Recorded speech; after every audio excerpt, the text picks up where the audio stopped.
What if I told you that there's a sub $600 camera that can film something like this? I've never seen this much range on a tiny camera, and I'm blown away by what it can capture. How a company makes such a product, that I do not know, but this camera seems to be punching above its class, even in low light. A 1-inch sensor that has decent highlight roll-off, a built-in gimbal for smooth cinematic shots, and all the features you need as a creator. This has been truly eye-opening because I've never bought into social media hype until I tried this camera. Now once you unlock its full potential, you'll be filming the best videos in the palm of your hands. This is the DJI Osmo Pocket 3.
Now, the reason why I bought this is because, one, it was hyped up on YouTube, on social media, and it lived up to the hype. It's actually pretty good for, I don't know, like a $600 camera.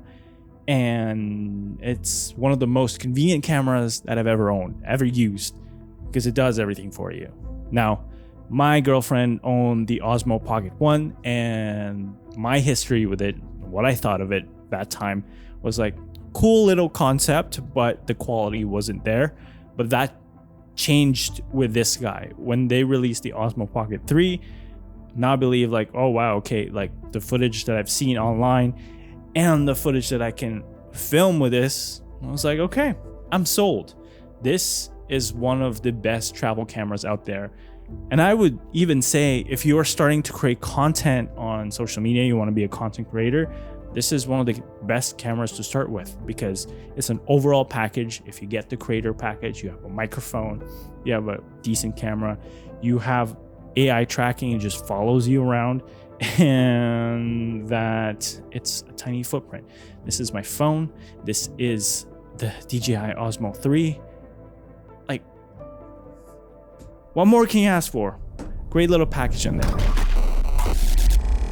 Let's start off with image quality, which is the thing that I cared about the most with this guy because I was scared that I was like, okay, there's going to be limitations, which we all know it's going to have a limitation because it's a 1-inch sensor, quite small, and you can't expect miracles. You can't expect it to perform like an FX3, right? Like it has to have limitations. But once you figure out that limitation, you can really get great images, especially if you work within the dynamic range. I'll show you some more clips on screen so that you can decide if it's actually good or not, because my opinion on my footage might be different from yours. And if you're still trying to kind of figure out if the image quality of this camera is good or not, maybe this is the section for you to decide. And hopefully at the end of this video, it'll help you decide what you need this for. Now, comparing it with the stuff that I've seen, especially coming from an Apple log, I feel like that wins over this one because this one is only DLOG-M. I was under the impression when I bought it, it was actually D-Log, but it's actually DLOG-M, kind of like a mobile version, or it's like a light version of a log. I don't think it's true log to begin with, but it's 10-bit. So you can still play around with the colors pretty good. but I find that the limitation of the image quality, especially for the dynamic range, is that it clips the highlight pretty quickly. If I turn this on, and you're gonna see the EV on the top right corner just below the battery, and I would expose it to minus 0.3. Thanks to Jeremy Sarai, because he's the one who sold me on this guy. He went to Taipei and he showed me his and how it worked and what he's using it for. And I was like, I want to buy one. But yeah, I asked him how he exposed it, and he said, try minus 0.3 and that should work out. Highlights is my priority. If I get the highlights right, that means that I get kind of like a good pleasing image right off the bat. In my experience with this guy, the shadows you can lift up quite decently without it being super noisy, and it actually retains a little bit more information than I thought. So comparing HLG versus DLOG-M, I find that both of them have their own strengths, and that to sum it up, HLG retains a little bit more shadow information, while it's the opposite for DLOG-M. It has more highlight information. And how I explained that in the earlier section of this video, I try to prioritize highlights first by making sure that the EV is at minus 0.3. And from there on, I can maximize that dynamic range before it clips. While HLG, if you compare the side-by-side images, you can see a little bit more information on that shadows, especially on broad daylight and even in the shadowy areas of the footage. Now let's test it out in low light, and I feel like the HLG wins here because again, it has more shadow information versus the highlights, while the DLOG-M, you kind of just want to expose it a little bit more and have the highlights overexposed because you won't be able to retain a little bit more of that ambient compared to HLG. So if you ask me which one is better, well, neither, because both of them again has their own strengths, and there's two distinct looks between these two. The DLOG-M has this cinematic vibe where again it's prioritizing the highlights so you can get more of that highlight dynamic range, and it's a little bit more pleasing on the eyes and it kind of looks like a movie. And then the HLG has this digital look where it kind of just looks like your modern mirrorless camera. And both have their own strengths. It really depends on what you're filming and what your preference is. For me, D-Log is my preference, and that I would almost always shoot in D-Log unless I have a specific workflow with HLG. So this is my quick video settings for the Osmo Pocket 3. We're just gonna go to the left panel first. We're gonna hit Pro, and once you have that, we are going to pick DLOG-M on the color, and then white balance, I just keep it at 5600 because sometimes I just want to keep it at that, so it's easier for me to color grade. Now you can do auto white balance as well, but I just tend to keep it at 5600 just because you can change it to the proper temperature during that time. But for me, again, it's just a social media video. It doesn't have to be correct. If you are a perfectionist, then definitely change your white balance to what it needs to be. Okay, and then for the exposure, let's go here. I have a auto ISO situation right here. Again, it's run and gun, we're vlogging. I don't need to tinker with a lot of settings, and we are just going to do, usually if I'm doing broad daylight, 50 to 400 is my go-to, but in terms of low light, I move it to 50 to 800 just to give it a little bit of a bump. And then for the EV, I try to make it at minus 0.3. And if it's over or below this value, then that means that the exposure is outside of the ISO range. So we're just gonna hit confirm on that one. And also if you're shooting 24 frames per second, keep it at 1/50th. Usually the rule is double your frame rate. So if you're shooting 60 frames per second, you're gonna move this to 120 frames per second. But again, since we're shooting only 24 frames per second, the closest thing to 1/40th is 1/50th. So we're just gonna hit that, and that's my exposure settings. Glamour effect off, and then focus mode is continuous. The image adjustment is just custom, and what we have here is -2 sharpness. These tiny sensors are most likely over sharpened, and it's true to the Osmo Pocket 3 as well, so I put -2 on that one. It's the same with their drones, so usually if you're shooting D-Log or D-Log-M, you're going to put that sharpening on the low end. For here, with noise reduction is on, channel, stereo, and that's it. That's my exposure settings. Now for the gimbal, I usually use follow, especially if I'm doing some tilting motion. But if I'm just following a subject, I usually do tilt locked. And for FPV and FPV, I don't know, like with this symbol, I don't usually use these two, only for special occasions. But for me, I only use follow or tilt locked. And for this one, I usually like to control the gimbal. Sometimes people like the zoom right there, but I don't like digital zooms. I can always do it in post. So I just keep it with the gimbal directions. Let's say you're walking on the street and you want to look where you're going instead of looking at the screen or the camera. Double tap to your face, and then once you double tap to your face, it's going to do that. Subject lost, but then it's going to try and capture you again. And then now we're back. So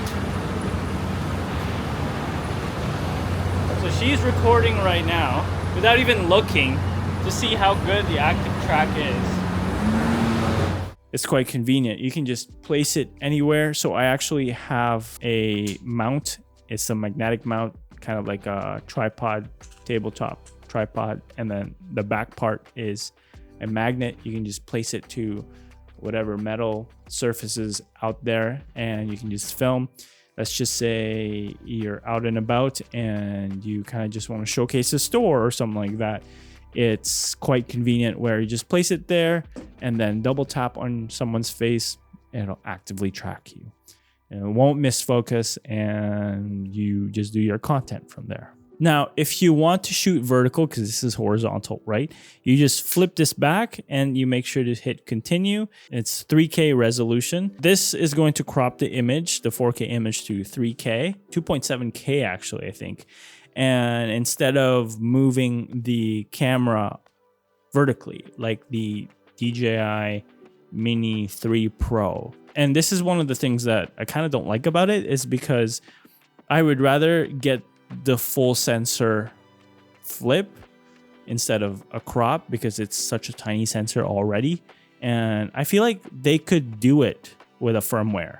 I just don't know if the gimbal is strong enough and there's enough room to kind of play around with it.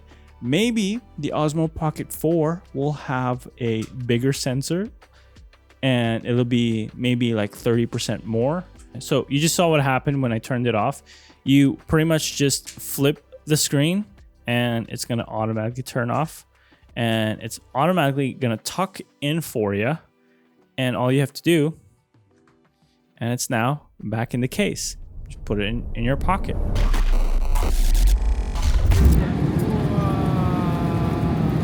This is without the wide angle, just a normal view. And I'm about, like, the Osmo Pocket is as close to the seat.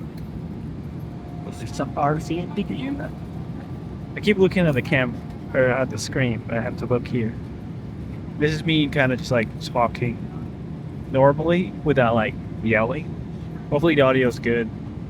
This is a test anyways for you guys who travel and want to do. The Osmo is super close to my face, and then if we go down, this is how the space is in economy.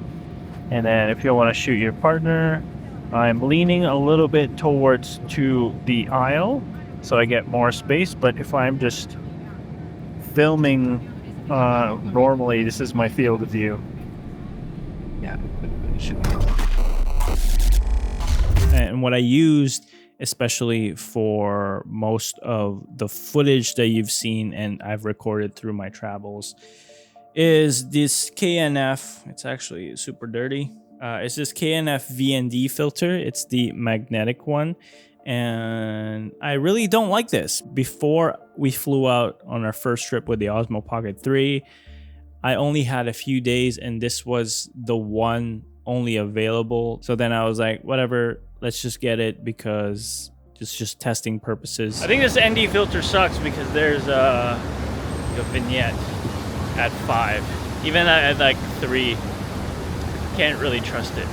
What I hate about this is that there's a tiny dot where it says you're at the 1 stop, 2, 3, 4, 5, and you can barely see it, especially if you have it on the camera. You'd have to like really look up close, and then there's no hard stops as well. So after 5, it goes to this weird VND limbo, and it just plays, I don't know, like it's easy to mess it up while you're filming in the field. You're supposed to be letting the camera do all the work for you, right?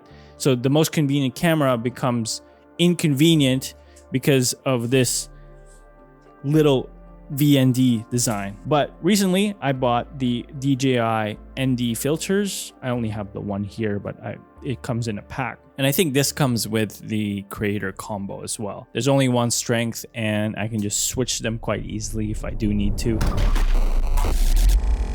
If you're a content creator and you're worried about like, oh, the quality is not good. I've seen a lot of creators out there that use this as their main camera and they're getting a lot of views, they're getting their followers, and like there's the content, the substance matters more than the camera. Now for professional jobs, that might be a different story, but as a professional content creator, I highly recommend getting one of these if you're just starting out, because again, it does everything for you. Now, if you have any questions, specific questions about the Pocket 3, let me know in the comments down below or message me on Instagram. But until then, I will see you in the next video. Peace.